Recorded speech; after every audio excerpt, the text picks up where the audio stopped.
All right, what's going on? So I am doing a GenLocke, and I am not very good at this, and so I figured I would document what is going on, and I'm also pretty unlucky, so I would figure that I would see how unlucky I actually am by catching some of these unlucky things on recording. So this is the GenLocke that I'm doing. Here are the rules. We can kind of go through them.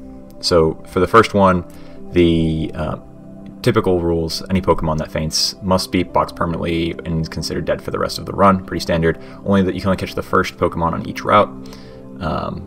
If the Pokemon faints or flees, then you can't catch another Pokemon in the place. So that's kind of Safari Zone type stuff there. You got to nickname every Pokemon you catch. Dupes clause: if I have a Pokemon caught already and I encounter it as my first encounter in the route, I get to re-roll that encounter. If I have the previous evolution of one of the ones in my first encounter, I also don't have to do that one either. I can re-roll that one. Shinies don't count. Shiny clause hasn't happened to me yet. This is my 8th run. So for level caps, all of my Pokemon must be the exact same level as the gym leaders or Elite Four members' highest level Pokemon. That one is also pretty standard for a hardcore Nuzlocke. They are allowed to overlevel during the gym battle or Elite Four battle, but they cannot come into the battle that leveled higher than that highest Pokemon. And for the Elite Four, the level cap is the last Elite Four, not the champion. And then for the champion, I can level up to the champion's highest thing if I get there. Set mode needs to be on for every game. No items used in battle, but you can have held items. Legendary Pokemon cannot be used or inside of battle. Gift Pokemon are able to be used, but they count as an encounter. For the anime clause here, I'm not actually going to do that. I'm just going to use as many as I want. I will use my trainer ID to choose my starters. And then all of the surviving champion Pokemon will have offspring that are level 5 and have max friendship for the next game. And we'll have different perks for each game that they survive in. And each final team will have a suffix next to the name. So for example, if I have a Squirtle named Squirt or something, then when I move it to the next generation, if it beats the champion, I would name it Squirt 2 or something like that. So you can kind of judge how many things this thing has been in. And this is where these are the added perks. So if a Pokemon beats the champion, you can for the first time, you can give it a TM move, a tutor move, egg move. I've expanded this to even if it's something that they learn by level up that's like really, really high. So for example, I have had a Growlithe in the past that learns Flamethrower at level 49. So I just used that as my one move. So my thing is kind of a variation on this, not exactly to the T, but it's pretty similar. Second leg, you get a chosen ability or hidden ability. For the third leg, you get a chosen nature. Fourth leg is a chosen set of EVs. Fifth leg and more is perfect IVs. The way I'm doing it is I will leave EVs alone. So if my Squirtle that beats the champion in Fire Red has 50 HP EVs, then he gets loaded into Emerald with 50 HP EVs. It's partly out of convenience, but then also partly out of the fact that it's supposed to be that these Pokemon are growing with you and all of that kind of stuff. So I haven't gotten past the third leg before due to horrible luck. So yeah. And then one more thing that I add in is if, for example, Heart Gold and Soul Silver, there aren't a lot of what would you say, like evolution stones that are just scattered about. You have to buy those by doing the Pokeathlon, and that sucks having to do on a computer with a mouse and having to tap and all of that stuff. So if it's something that I would have to grind for, I just give it to myself, and Pokemon can be fully evolved when they hit level 36 unless it has to be later. So for example, if I had a Dragonair that evolves I think at like level 55, I wouldn't be able to evolve that at level 36. But if I have like a Gengar or something like a trait evolution, then I would be able to just hack myself in a Haunter, or I would be able to make my Haunter go into a Gengar at level 36 as if it was just a regular Pokemon, because most Pokemon evolve by level 36. So those are the kind of the rules that I'm going by. And without further ado, I guess let's get into this first run. So to start out, I catch a Pidgey. He was my first encounter, and then I run into a Rattata, and then I get a Weedle and a Caterpie, and those are my encounters before Brock. And so I get to Brock, and it's a pretty easy sweep with just Squirtle, Water Gun. He goes to Onix, and he gets him in one shot. So that's the first badge down. Pretty simple, especially with Squirtle. That's one of the things that your trainer ID determining which starter you pick is really key. So I come out and I catch a Spearow, who is pretty good. I like Fearow in this game. I go into Mount Moon, catch a Geodude, who pretty much can solo the third gym, and then on Route 4 I catch a Mankey, who I didn't even know you could catch him here. Onto the rival fight, Pidgeotto really can't stand a chance. I get a pretty lucky flinch there, but he hits me with the quick attack to take it down some of my health. Rattata, he's pretty good in this early game. He can solo a lot of it just because he has a decently high physical attack and speed, but he's a little frail. I take it out with a couple Water Guns though, switch into my Flying type for Bulbasaur, get seated and slept, so I figured I should probably switch out. I hit him with a couple confusions here. He can't really do anything to me, and then Abra really can't do anything to me because it only knows Teleport at this level and in this fight. So just tackle it to death, and then we're good. Then I come up and I catch an Oddish, who's really good for this gym battle, and I get the best encounter in the whole game, Abra, who, as you'll see throughout this video, is pretty much just an absolute beast. So coming into this fight, I basically plan to use Gloom for the whole time, but unfortunately I get confused there. I get 1 hit confusion, 2 hits in confusion, and it makes me switch out. So he's going to Swift. I'm going to try and put it to sleep. Luckily I didn't get confused and the sleep hit. Then I come into Raticate, who can basically just destroy Starmie. And so there we are through 2 badges and no deaths. So then I go and catch a Meowth, I catch a Diglett in Diglett Cave, and then I come out to the next route and I catch an Ekans, and then go battle the rival. At this point everyone is, I believe, level 22. I'm not really that strict with the level cap for any battle that's not a gym leader or Elite Four battle, but I try to kind of keep it around equal. Raticate just completely destroys this rival fight. I mean, as long as Hyper Fang hits, you're pretty much set, and there's not a whole lot that he can do to you. I mean, Ivysaur could maybe put you to sleep, but he goes for Poison Powder right now, and I just quick attack him, and then he's dead. So that was a pretty simple fight. I'm sure it'll get harder as it goes on. And then I ended up catching a Geodude back in Mount Moon, who completely solos this gym. Like, basically the only thing that he could do is get a static to trigger, but I'm not even sure if Magnitude triggers static, or I guess he could double team a bunch of times. I died once to that too, but that's pretty simple. So on the other side of Rock Tunnel, I catch a Growlithe, who's going to be one of my final team members. I pick up an Eevee and name him Ivy. If anyone knows why that is and can guess, then let me know. But yeah, I evolve him into a Jolteon, which will be another final team member for me. Then I go on to the grass gym. I have Pidgeotto, who I named Podge, and he is pretty good, but he gets outsped a lot. So he's kind of mediocre for this gym, but I didn't really have anything better, or I may have. I didn't really want to think about it.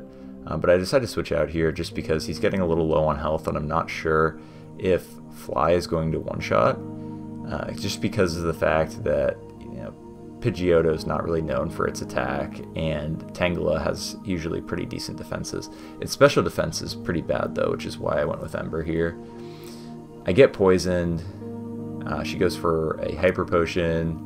I keep getting this really low roll, or maybe it's a high roll, I'm not entirely sure, but it's the same, whatever it is. So then out comes Vileplume.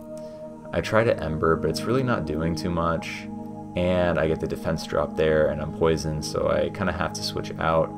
So I decide to switch into Gloom here to see if I can get it with Acid. But I get defense dropped, so I was like, okay, I might as well just go for Acid, try and get its health down a little bit. It stun spores me. I just need to not get affected by the paralysis, and I'm fine. I know this is going to be acid, so I switch in here, and then I know this is going to be a razor leaf or petal dance or whatever it knows, but it won't be the acid, so I know I can switch into here. Now I basically just need to not die and hit a side beam, and I'm good. So I end up winning that one there. So that ends up coming out pretty decently. So then next up is the Giovanni boss fight, and this is pretty trivial if you have a water type. I just hit them both with a couple water guns, and that's fine. I hit it with a Mega Kick, but its defenses are actually pretty good, so I switch into Gloom and try and put it to sleep. I believe this thing has Early Bird as an ability, which makes it wake up from sleep earlier, so I don't think that's very effective, but you know, he is just kind of destroying me right now. So I come in here and try and put him back to sleep, and that works. And just, I figure I should probably come in to Growlithe, get an Intimidate off, lower his attack a little bit. And now I'm just kind of thinking what to do. I figure maybe I should go for an Ember, see if I can maybe get a burn on, and I actually do, which is pretty lucky. So now his attack is cut in half, plus the Intimidate, it was one stage lower, so he basically can't do anything to me right now, and I just need to just whittle down his health until he's done. And Growlithe ends up getting the job done, and that actually would have been pretty close if that was a crit right there, but that is not the case, so we end up beating Giovanni. Next up is the rival fight in the tower in Celadon. Jolteon makes pretty quick work of his first two part flying types, and then he brings in Growlithe, and I figure, okay, well, let's switch into the water type. That makes a lot of sense. Hit it with a water gun, and then another water gun, and he's dead. Then he brings out Ivysaur, and so I figure I should come into the flying type, but then, you know, I remember he's probably going to put me to sleep, but he actually doesn't, so that's good, and I one-shot him with Fly, so wonderful. And then I try to fly, but he disables me with Kadabra, and I just wing attack him because he has no defense. Here's my encounter for the tower, and it's a Ghastly who's typically really, really good when he's a Gengar, but in this game, ghost attacks are physical, so not good. I included this because this is where I lost my first team member. I figure, okay, let's go for the water gun. I get crit, and then I get crit again and die and lose my War Turtle. So, you know, when I talk about having really, really bad luck, that's kind of what I'm talking about. I was about to go for another Absorb, but I decided to play it cautiously, and, you know, I decided to call it quits here. So when I picked it back up, I went and grabbed a Snorlax because Snorlax is just such a good special tank. Picked up a Doduo, who ended up becoming part of my team. Lost it on a Paris encounter in the Safari Zone, which I wasn't really too bent out of shape about.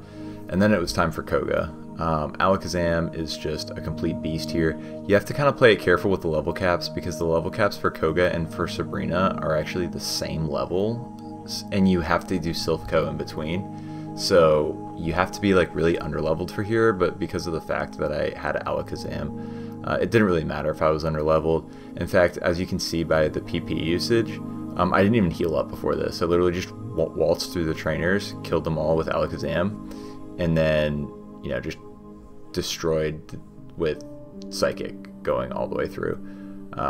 You know, even the Weezing really didn't stand a chance against Alakazam, and so that's Koga done. And then after I was done with Koga, I went on to Rival Fivel. Shout out J-Rose. So for Pidgeot, I just used Jolteon and hit it with a Shockwave, and I almost took it out, but luckily I could just quick attack it, and that was faster, so I didn't have to worry about that. Then Gyarados came out, and he stands no chance against my Shockwave. Jolteon is so strong in this game. Has a really good special attack, decent defense, pretty good special defense, and really good speed. So then Growlithe comes out, and I figure I could probably take a shot at it, but it's probably not worth it. So I send in Golem. Because he is above level 36, I was able to evolve him as per my rules. For Magnitude, he doesn't get Earthquake yet, but Magnitude's enough to take it out, even at Magnitude 6. I know this is probably going to be a grass move, so I come in here to Cerberus, my 3-headed chicken, and use Fly, and he tries to put me asleep, but it doesn't really work out too well. He's left with a sliver, and then he actually does get to sleep, so I have to come in somewhere else. I figure he's probably going to heal here, but he actually ends up not healing, so I'm able to go for the acid, but he puts me to sleep. It doesn't really matter. All he has is Razor Leaf for this, and you know, I quad resist that, so it's not really that big of a deal. I just need to wake up before I get crit to death, and I do, and knock him out. And then from there, there's only one more left, and it's Alakazam. I figured this is probably going to be a Psychic. I wish I had my Snorlax here, but I forgot to bring him. He's usually the special tank that I like to use for Alakazam. So I come in here, and I know that I have a Pin Missile on here, which is super effective. It's kind of a toss-up as to how many times it's going to hit and whether or not it's going to take him out, but he goes for Calm Mind and Future Sight, which really doesn't do anything. So I end up coming out pretty well here, and I'm done with the rival fight. Next up is Giovanni. He's just upstairs. He's able to, Alakazam can just destroy them with Psychic. I was actually a little scared about that Body Slam there just because I know his defense is so bad, but then again, Nidoqueen's attack isn't really that great. It's Nidoking's attack that you kind of have to worry about. Kangaskhan though, I'm not going to mess with, so I decided to switch into Dude, my Golem, because he's my special tank, and I just try to Magnitude him to death. I get some alright rolls, but I end up getting a crit, which makes it okay. I figure, you know what's the worst case is, you know, he Magnitudes me, but he actually doesn't even know Magnitude, so I just Magnitude him to death. And, you know, that's the end of that. And then for Sabrina, I just send in Snorlax, aka Lizzo, and even with a Reflect Up, his attack is so high and his special defense is so high that none of these guys can even touch him. Venomoth does go for the Supersonic, misses twice. They use a Hyper Potion. I get him all the way down. Another Hyper Potion, all the way down. Supersonic misses for the 3rd time, so that was actually really lucky. And then Alakazam obviously doesn't stand a chance. I think that I judge myself too harshly as for my bad luck, but you know, sometimes the bad luck hurts harder than the good luck feels good. So then I come into the Pokemon Mansion and I see this coughing, and I'm about to throw a ball, and then I realize that once I actually lost a Pokemon because this thing likes to self-destruct. So I switch into someone who can tank it, try to make it drowsy, and it self-destructs. So I was actually really happy there, and I was paused right here because I was screaming, I knew it, because I knew it was going to self-destruct. Anyway, going on to the Fire Gym, Lapras really just solos this entire thing. There were a couple times where I lost Lapras to a Fire Blast in previous runs, but I realized, you know, this is probably not a bad, or not a good idea to hope for a miss, so I just come into here and hit it with an Earthquake, and it dies. So that's Blaine done. Next is on to the Sevi Islands. So I ended up catching a Ponyta, who in other games I might think about using, but if I have Arcanine, I'm always going to take that. And then I caught an Execute in the little berry forest thing, who I named Benedict because Eggs Benedict. I thought that was pretty clever. And then coming to Giovanni, who's the last gym leader, they don't really stand a chance. Lapras is just very overpowered and is probably one of my favorite Pokemon. So he ends up taking out the Rhyhorn, and then the other Rhyhorn, and the Nidoqueen, all with Surf. Nidoking I'm a little worried about, but not really. Lapras is decently bulky, it has a good HP, and I just destroyed the whole gym with Surf. Then moving on to the next rival fight. So this one can sometimes be tough. I wasn't sure what the level cap was going to be for here. I could technically go up to 60 because the next level cap is the Elite Four, but I wanted to kind of make it somewhat difficult. So I did 51. It turns out that his Venusaur is level 53. So I could have even gone up a couple levels higher. But this was actually a semi-difficult fight, I believe. I was kind of figuring out what to do here because I wasn't sure if I was going to use a rock type move, but it didn't end up doing that because rock type is super effective on Lapras. This I know is probably going to be like a Razor Leaf or something. I don't want to risk it with the Ice Beam, so I send in Cerberus, my 3-headed chicken, and Drill Peck it to death, and it ends up working out pretty well. Gyarados, I want to bring back in Jolteon because it knows Shockwave. I get a good Hydro Pump miss, which is pretty lucky. Take it out, and then from here I go back into Lapras and hit it with a Surf, and that will take it out. Alakazam is up next. I was thinking about going into my own Alakazam, but I don't really have anything to hit it, so I was like, let's go into the special tank and just destroy it with Body Slam. And so after this comes the Elite Four. So here's my team, and we're just going to go for it. So I didn't really do any damage calcs for this. I know sometimes I like to just see generally how much this is going to do. I figure, you know what, let's just go for Thunder, and because I know Shockwave probably won't kill. Dugong's decently bulky. Cloyster, I know will be dead to a Shockwave because it has the special defense of a Wet Paper Bag. Slowbro comes in. This one is probably going to need a Thunder. I get another miss, or sorry, another hit, and that ends up going really, really well. Lapras, why not go for it? And another Thunder, which is perfect. And then we have Jinx, who loves to put people to sleep. I swear Lovely Kiss has a 100% hit rate when it is being used against me. When I use it, it doesn't do anything though. So he's asleep. I figure, you know what? We should probably go into Arcanine because it can tank an Ice Punch or a Body Slam, which I think are the two moves that this thing knows. Now all I need to do is hit through the Love. It gets paralyzed. I need to hit through the Love. I do, and I end up beating Lorelei. So moving on to Bruno. This one is usually decently easy, but having Lapras instead of just a plain normal type or a plain water type really complicates things because it's weak to rock and fighting, which are both of the types that he uses. So I kind of have to be cautious there. Here I know it's probably going to be a Sky Uppercut. So, you know, there are a couple different plays that I can do. I could swap in Alakazam because it's not very effective, but I don't really want to risk that, him getting a crit, especially with Alakazam's bad defense. So I end up going in and trying to get an Intimidate off. Here, the Sky Uppercut does a little bit of damage.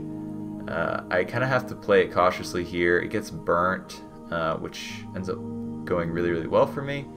And I Flamethrower, and then it's dead. So up next, he sends out Machamp, which I know knows Cross Chop, and I know it knows Rock Tomb. And the Cross Chop scares me because it has a high critical hit ratio. I figure I might as well just leave this in and go for an Aerial Ace to see how much that does. It goes for a Bulk Up, which is really scary. So I go for a Flamethrower because his defense is up. He goes for a Cross Chop, and I live on 1 HP, which is insane because there's no way I should have lived that, especially with the crit, which I guess is why you always play around crits, but I typically don't do that just because, you know, you would have to swap every single time and it would be pretty much impossible. So here I'm expecting an Earthquake, and that's what I get. I go for a Surf, and I'm down a little bit of HP. It's actually a decent amount, but all he has left is Hitmonlee. I'm expecting a high jump kick here, so I kind of have to just judge what this is going to do and see if I can live that. I don't want to risk it for Lapras because he's actually really useful down the road in other games, so if I can keep him alive, that is great. And I also need him for Lance because he is my only Ice type, and he can usually do really, really well against Lance. So now I'm trying to make a decision, and you know, I can swap into Alakazam and get something off, but his defense is so bad, so I really don't want to do that. Snorlax would just get destroyed because it's super effective. Here, I'm looking at like all of the defense stats, and I'm like, you know what? If there's anyone I can spare, it's gonna be this guy, and I lose him to a crit, of course. So you know, my Arcanine lived on 1 HP after a crit. Cerberus gets taken out by a crit, and so I get a free swap into Alakazam, who just cleans everything up. After this, I actually did quite a few damage calcs to see if Alakazam would be able to one-hit and outspeed every single Pokemon, and it turns out he can. So I literally just send him in and use Psychic 5 times or 6 times. I forget how many Pokemon Agatha has. I think it's 5. So just keep using Psychic. That's the strategy here. Alakazam is so good. This is the first run that I've actually had Alakazam. All the other ones, I got like a bug type up on that route north of Cerulean City. So yeah, Haunter doesn't stand a chance, and that will not make me level up, which is kind of unfortunate. But on to Lance. I like to lead with Jolteon here, because Jolteon has Thunder and has Shockwave, and that's usually pretty good against Gyarados. I could maybe get away with a Shockwave. I think it's a range a lot of the time, depending on the special attack stat of the Jolteon, so I play it safe and go with Thunder. It's kind of safe, kind of not safe, because if I miss, then it's not good. But yeah, so then Dragonair comes in, and I figure I might as well go for Thunder and get some of this HP down, but I miss once, and then I miss twice, and then I miss 3 times. And do I miss 4 times in a row? Yes, I do. And is he going to hit himself in confusion? No, why would that happen? So after some really bad luck, I have to switch in here. He gets hurt in confusion, which is good for me. I get to go for Ice Beam. He hits through confusion, goes for Safeguard, which maybe mattered. I mean, I might have been able to get a freeze, but that's probably not likely. And you know, if I'm going to be completely honest, here I go for a Surf. I'm thinking about it. I spent a second here to see if Ice Beam was 4 times effective. I wasn't sure if Ice was super effective against Rock. Turns out it's not. So Surf has a higher power. So I end up deciding to go for Surf. This Aerodactyl can be kind of scary sometimes, especially with Ancient Power, and if it gets a boost.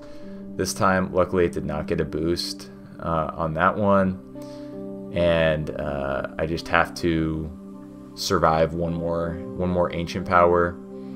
But it turns out to be a Hyper Beam, which I don't know why he did that. If he did Ancient Power, I think it might have been a range, but he did not, so that's good for me. For here, he paralyzes me. I end up taking him out, and this just leaves the Dragonite, which is really tough, just because there's no way I would be able to get an Ice Beam off because I am paralyzed. I go into my special tank, Snorlax, and try and just stall him out of Outrage PP, or just get him down just generally. And so he ends up waking up and going for Wing Attack, which does a decent amount. I figure he's probably going to heal here, so I might as well go for another Body Slam. Maybe see if I can get a Paralysis. I get a really good crit, and he goes for Hyper Beam. I forgot he had Hyper Beam. I thought he was going to go for Outrage or Wing Attack, but he saw the kill and he went for it, so rip Lizzo. There's no way I send out Lapras here. I figure, you know, I could go into Arcanine and go for an Extreme Speed just to finish it off, although it did not finish it off, but it didn't matter because I have priority and he had to recharge. So that is Lance down. I have 4 Pokemon going into the champion fight. I'm sure there were places where I could have played it a little bit better.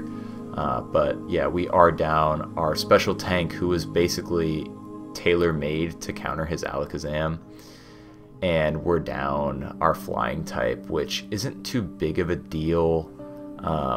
I mean, Venusaur isn't too powerful here because the only grass move it knows is Solar Beam. And I think it's actually the only attacking move it knows is Solar Beam. So you know it's going to take at least 2 turns.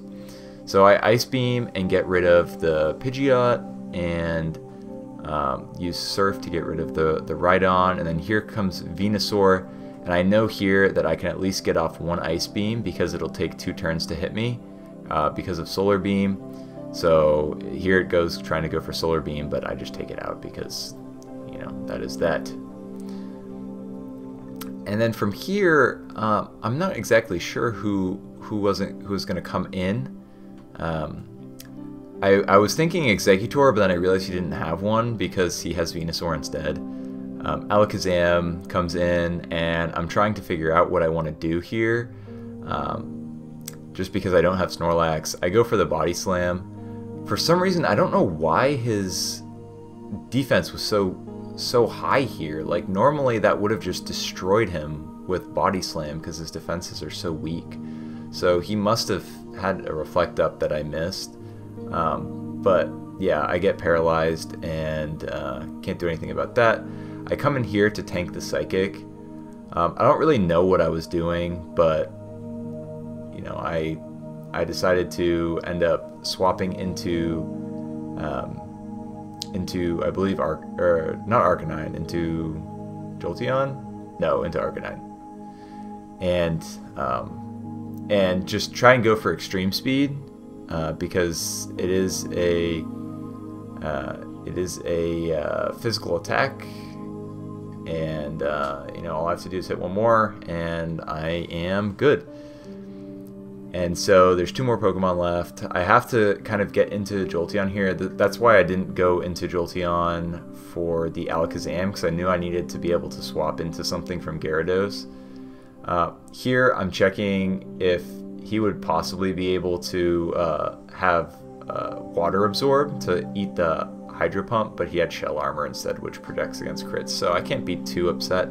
I hit my Final Thunder, which was phenomenal. So he's dead, and then last but not least is Arcanine, and you know, I figure I'm looking here to see if he has Flash Fire, which would absorb any Fire type attacks, but I figure that he actually doesn't. So I get some damage off, and then come into my own Arcanine, who won't get affected that much by any Fire type attacks. The Extreme Speed didn't do too much, so I'm not really too worried about that. And then I get a little bit more damage off, and then I figure I should be able to live in Extreme Speed, hopefully. Actually, I would have to live 2 because he'd be able to use it again, but he decides not to go for it. I go for Psychic and win the game. So yeah, so that is the Fire Red attempt of Run 8. Overall, I think I could have done a little bit better and played some things a little bit better, but you know, at some point luck kind of factors into it. And I did not get too terribly lucky on a lot of these things, other than that 1 HP live on Bruno on my Arcanine. So yeah, stay tuned for Emerald.